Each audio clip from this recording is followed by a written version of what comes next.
The cumulative frequency graph shows information about the weights of 60 potatoes. Use the graph to find an estimate for the median weight. So the median is the middle value when we arrange the weights of the 60 potatoes in size order. So this means that the median will be the 30th potato along. So we want to look at where the cumulative frequency is equal to 30. So an estimate for the weight when the cumulative frequency is 30 will be 57 grams.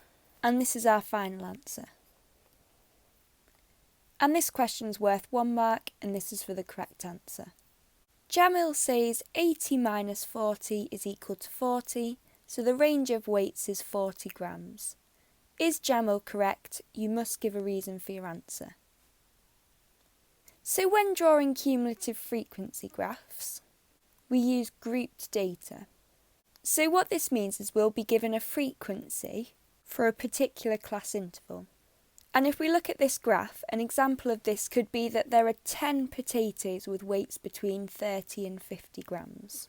So therefore, although Jamil is correct in saying that the graph starts and ends at 40 and 80 grams, this does not necessarily mean the range is 40 grams, because we don't know whether the highest value is 80 grams or the lowest value is 40 grams. So we could write that no, Jamil may not be correct because we don't know whether the highest weight is 80 grams or less than 80 grams. And we can use the same argument for the lowest weight, as we don't know whether 40 grams is the lowest weight,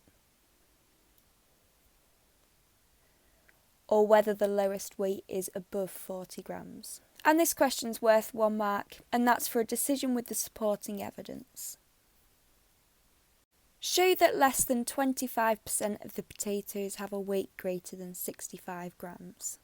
So for this question, we want to read off the graph at 65 grams, and if less than 25% of the potatoes have a weight greater than 65 grams, then this means that the cumulative frequency at 65 grams must be above 45, which is here.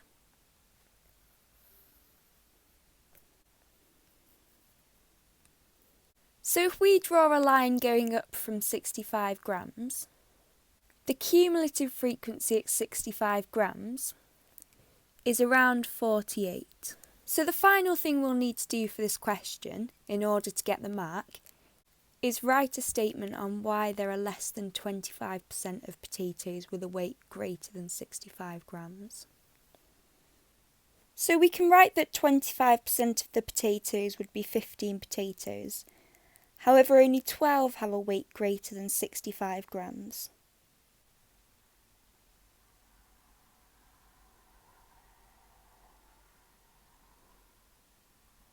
Now this question's worth 2 marks. We'll get our first mark for drawing a line on our graph indicating that we've worked out the cumulative frequency from the weight at 65 grams, and our second mark for a summary statement.